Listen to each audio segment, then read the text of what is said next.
Bonjour à tous, c'est Jean-Luc Haut sur sa chaîne YouTube. Aujourd'hui, nous allons parler de l'inquiétant trou d'air des constructeurs de satellites tricolores. Les deux constructeurs de satellites français, Airbus Space et Thales Alenia Space, traversent une période très difficile actuellement. L'inflation des matières premières, une concurrence accrue, un trou de la commande publique expliquent en grande partie cette mauvaise passe pour les satellitiers tricolores.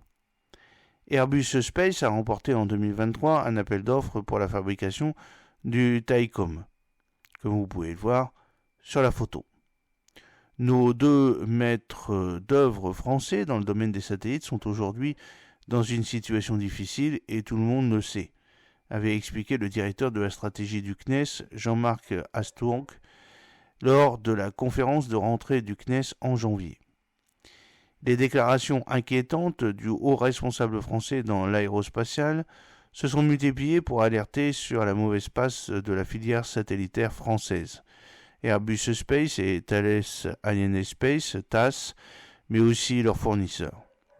Et pas des moindres, le président du CNES, Philippe Baptiste, puis dans la foulée le président exécutif d'Airbus, Guillaume Faury, par ailleurs président du GIFAS, ont tour à tour tiré le signal d'alarme au début de l'année sur cette situation explosive. D'autant que la rentabilité de ce secteur n'est pas très bonne, rappelle un industriel. L'ensemble des fabricants de satellites de la filière souffrent beaucoup sur le plan économique, estimait Guillaume Faury lors de la présentation des vœux du GIFAS à la presse en janvier.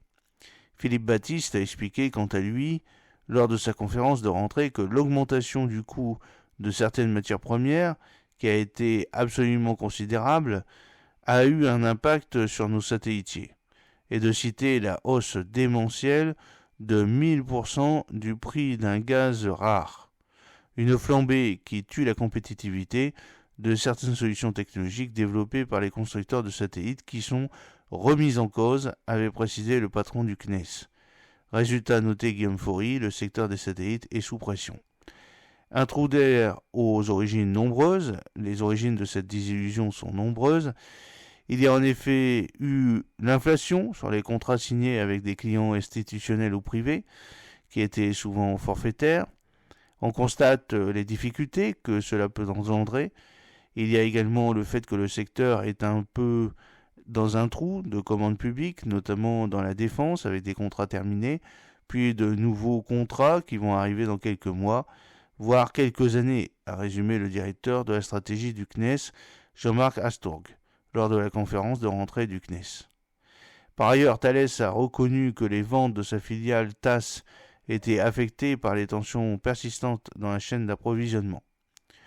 Au-delà, Airbus et Thales font l'objet désormais d'une très forte concurrence menée par les grands concurrents systémiques, mais aussi de nouveaux arrivants, je pense en particulier à Starlink, a lâché Guillaume Faury. Après avoir bouleversé l'industrie des lanceurs avec son Falcon 9, Elon Musk est en train de déstabiliser les opérateurs de satellites, SES, Intelsat, Eutelsat, tétanisés par l'irruption brutale de Starlink, qui piétine les plates-bandes très lucratives qui se partageaient. Et par ricochet, les constructeurs de satellites français souffrent de l'attentisme des opérateurs, notamment régionaux, qui repoussent de mois en mois leur investissement, quitte même à prendre le risque de ne pas pouvoir faire la soudure entre les satellites d'ancienne génération et ceux de nouvelle génération, explique-t-on dans les médias. En 2023, les conséquences ont été très claires. Cela s'est traduit par des pertes de marché sur un marché mondial qui est aujourd'hui de plus en plus disputé avec un retour des concurrents américains, a fait valoir Jean-Marc Astourg. Et le bilan 2023 des deux constructeurs de satellites français sur le marché commercial est terrible. Sur les 11 satellites de télécom, dont 70% de microsatellites géostationnaires, Airbus Space, qui n'avait reporté aucun satellite en 2022, en a gagné 2 l'année dernière, Thaicom et selon nos informations ST5 pour le compte de Single. Et TAS a pour sa part fait chou blanc, après avoir cartonné en 2021, 5 satellites gagnés, en 2022, 6 satellites.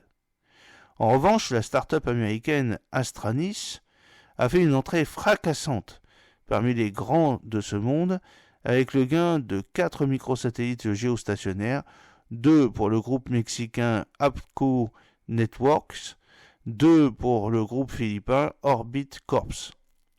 Pour sa part, la start-up suisse Swisto 12 a pour sa part remporté 3 microsatellites pour le compte d'Inmarsat, après avoir remporté la compétition d'Intelsat 45 en 2022. Enfin, Mazar a remporté un satellite EchoStar XX5 pour le compte de la société de télévision de satellites Dish Networks. Ces difficultés se sont également traduites pour Airbus par des performances financières très en deçà des attentes initiales. Ainsi, l'EBIT ajusté d'Airbus Defence and Space a été négatif sur les 9 premiers mois en 2023, moins 1 million d'euros contre 231 millions sur la même période en 2022.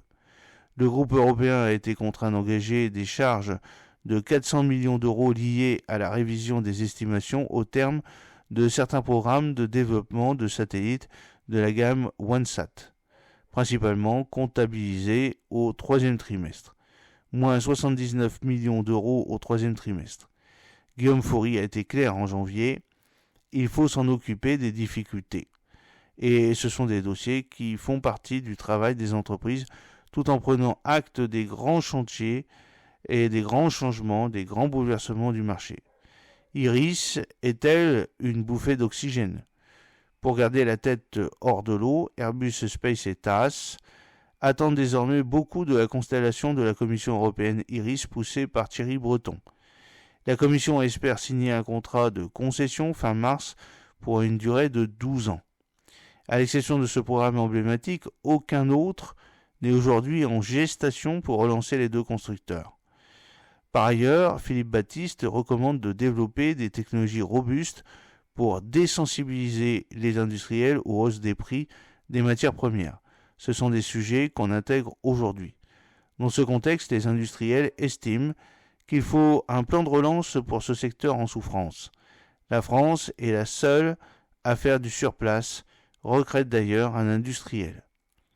Dans un rapport parlementaire sur l'avenir de l'industrie spatiale européenne, les députés Cécile Rilhac, Renaissance et Aurélien Lopez Ligori, Rassemblement national, préconisent de maintenir un niveau d'investissement élevé à destination des technologies spatiales civiles et militaires pour permettre aux entreprises et aux forces armées de rester à l'état de l'art. La France, comme l'avait annoncé Elisabeth Borne en septembre 2022, va dépenser 3 milliards par an sur 3 ans. C'est trop peu au regard des enjeux cruciaux liés au spatial, climatique, numérique, sécuritaire et scientifique. Cela signifie concrètement que les moyens publics engagés dans ce secteur doivent s'accroître. En ce qui concerne les investissements privés, un vrai effort de réorientation doit être entrepris pour garantir une priorisation du financement du secteur technologique, affirment les deux députés. J'espère que cette petite vidéo vous a plu. N'oubliez pas de cliquer sur le pouce pour la promouvoir, de vous abonner si ce n'est pas encore fait et de partager cette vidéo sur vos réseaux sociaux. À très bientôt, fidèlement, Jean-Luc Haut.